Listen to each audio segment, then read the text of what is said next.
વર્ષ 2017 જે થયું તેનો બદલો વાળવા માટે આ ફોર્મ રદ કરવામાં આવ્યું છે.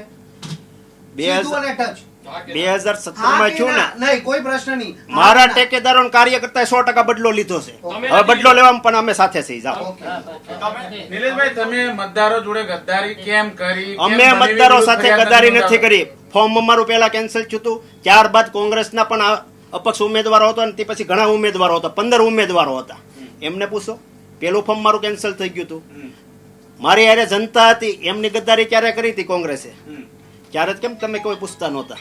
ભાઈ તમે કેમ 20,000 લોકો સાથે આવ્યા હતા ફોર્મ ભરવા, એમની ટિકિટ કાપી દીધી. જનતા સાથે હતી, જનતા સાથે નહોતી, એમને કેમ ટિકિટ આપવામાં આવી હતી? પેલી ગદ્દારી કોંગ્રેસે કરી હતી. એક સમયે જ્યારે તમને ટિકિટ મળી ત્યારે તમે એવું કહેતા હતા કે ભાઈ કોંગ્રેસ સાથે ગદ્દારી કરે નિલેશ કુંભાણી નહીં.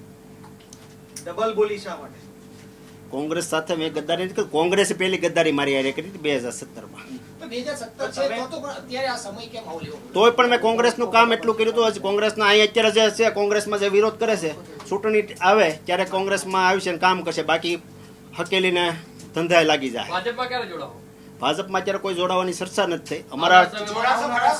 અમારા હિતેશુઓ કાર્યકર્તાઓને મળી રાજકારણમાં રહેવું કે નહીં એ પેલા ચર્ચા કરશે. બરાબર, એ બધા ચર્ચાઓ કરશે.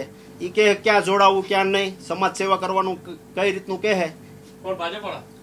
અમારા ટેકેદારો હિતેશુ કાર્યકર્તાઓ ને બધાને સાથે લઈ ચર્ચા કરીને આગળ વધશું. અત્યારે તમે કોંગ્રેસ સાથે છો કે નહીં? અત્યારે કોંગ્રેસે મને સસ્પેન્ડ કર્યો છે. અત્યારે હું કોઈ પાર્ટીમાં નથી. પણ તમે રહેશો કે નહીં કોંગ્રેસ? કોંગ્રેસ કે તો અમે રહેવા માટે તૈયાર છીએ. નિલેશભાઈ 2017 નો બદલો લીધો. 2017 નો બદલો લીધો છે.